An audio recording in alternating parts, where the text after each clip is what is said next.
Episode 5, Echoes of Chaos. Adia and Moto stood at the edge of the whispering dunes, the vast sea of sand stretching before them in an unsettling silence. The rhythmic beat of the ngoma Moto, held tight in Adia hand, provided a comforting counterpoint to the eerie whispers that seemed to rise from the very ground. Remembering Zihua's words, Adia closed her eyes and focused on the intricate patterns of the Song of Sands. The glyphs swirled in her mind, whispering forgotten melodies. With a deep breath, she raised the ngoma Moto and began to play. The sand stirred, responding to the ancient rhythm. At first, it was a hesitant dance, the dunes rippling like gentle waves. But as Adia gained confidence, the rhythm grew bolder, more insistent. The whispers intensified, morphing into a cacophony of voices, some mournful, others filled with primal rage. Suddenly, the sand erupted in a whirlwind. A monstrous hand, clawed and dripping with shadow, reached out from the heart of the storm. Adia stumbled back, fear threatening to consume her. Moto let out a fierce roar, charging towards the whirlwind, but a tendril of sand lashed out, wrapping him in its grasp. Adia watched in horror as Moto was dragged into the swirling vortex. Grief and determination wired within her. She would not let Jitchu win. With renewed strength, she pounded the ngoma Moto, pouring all her emotions into the rhythm. The sandstorm responded with a fury. Jagged teeth formed around the monstrous hand, a gaping more threatening to engulf everything in its path. But Adia didn't falter. She played the Song of Sands with a desperate fervor, weaving a melody of defiance. As the music swelled, a blinding light erupted from the ngoma Moto. It pierced through the storm, momentarily repelling the sand creature. Within the light, Adia saw a vision, a shimmering pathway etched within the sand, leading deep into the dunes. This was her chance. Seizing the opportunity, Adia sprinted towards the revealed pathway, the wind whipping at her back. Behind her, the monstrous hand lashed out, the storm threatening to engulf her again. The pathway led through twisting tunnels and vast caverns carved out of solid sandstone. The air grew thick with an oppressive heat, and whispers morphed into guttural growls. A chilling realization dawned on Adia. She wasn't just facing Jitchu, she was approaching the Ekandu's lair. Finally, the passage opened into a vast chamber. In the center, bathed in an eerie red glow, stood a swirling vortex of pure darkness. Jitchu, cloaked in dark magic, stood beside it, a twisted smile etched on his face. "You came, Adia," Jitchu cackled, his voice echoing in the cavern. "But it's too late. The Ekandu hungers, and soon it will be unleashed upon the world." Adia raised the ngoma Moto, her heart pounding. She knew a direct attack wouldn't work. She needed to distract Jitchu to buy herself time. Taking a deep breath, Adia began to play a new melody, a song of harmony, of the land's interconnectedness. Images of the savannah, lush and vibrant, filled the cavern walls. The whispers, now tinged with longing, surrounded her, yearning for a balance that had been lost. Jitchu faltered, his dark magic flickering. The Ekandu, sensing the shift in power, swirled with renewed fury. Adia saw an opening. With a final, desperate beat on the drum, she sent a wave of pure energy towards the vortex. The cavern shook, the Ekandu shrieked, a sound that ripped through the very fabric of reality. Jitchu screamed in defiance, but the darkness within the vortex recoiled, pushed back by the power of Adia music. With a deafening roar, the Ekandu collapsed in on itself, sealing the vortex shut.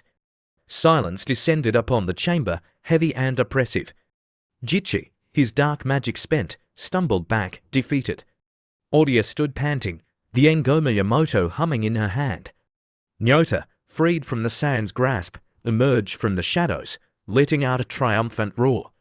As the dust settled, a shaft of sunlight pierced through a crack in the ceiling, illuminating the chamber for a brief moment. It was a sign, a promise of a renewed balance. Episode 5 ends with Adia and Moto emerging from the whispering dunes, victorious but forever changed. The threat of the Ekandu may be contained, but Jitchu's hunger for power remains. Adia knows her role as protector of the savannah. Episode 6, Echoes of Change. Adia and Moto emerge from the whispering dunes, blinking in the harsh sunlight. The sand, once chaotic, lay still, whispering a soft lullaby. News of their victory spread like wildfire across the savannah. Villagers rejoiced, celebrating Adia as their hero. Yet, a shadow of worrying lingered in her heart. Jitsu might be weakened, but his silence felt more ominous than defeat. Days turned into weeks, the land thrived under the restored balance. Adia, however, felt a gnawing restlessness. The Ngoma Moto thrummed with a low power, urging her to listen. One night, under the watchful gaze of a full moon, Adia dreamt of Mzihua, the Ekendu may be dormant. Mzihua's voice echoed in her mind, but its whispers linger. Seek the Ikonja Magi, the water singers. They hold the key to healing the scars left by the Ekendu's touch. Adia woke with a start, the dream vivid and unsettling. The Ikonja Magi, a secretive tribe of nomadic river people, were known for their mystical connection to water. Their location, however, remained a closely guarded secret. The Ngoma Moto thrummed in agreement. Adia knew this was the path she had to take. The next morning, she shared her dream with the village elders. Initially hesitant, they eventually agreed, recognizing the importance of healing the land. Guided by cryptic clues gleaned from ancient murals and stories passed down through generations, Adia and Moto embarked on a new journey. They followed the course of a hidden river, its path weaving through dense jungles and treacherous gorges. The water, unlike the vibrant lifeblood of the savannah, felt stagnant, its whispers tainted with the Ekendu's touch. Along their way, they encountered strange creatures mutated by the Ekendu's residual magic, lumbering, moss-covered beasts and skittering, waterlogged insects. Nyota's agility and Adia quick thinking helped them navigate these dangers. One day, while traversing a particularly treacherous gorge, they were ambushed by a group of warriors. These weren't ordinary warriors. Their bodies were adorned with intricate tattoos depicting swirling water patterns. A tense standoff ensued. Adia, with Moto at her side, cautiously approached the leader, a wiry woman with eyes like polished obsidian. Using the Ngoma Moto as a symbol of peace, Adia explained their quest to heal the land.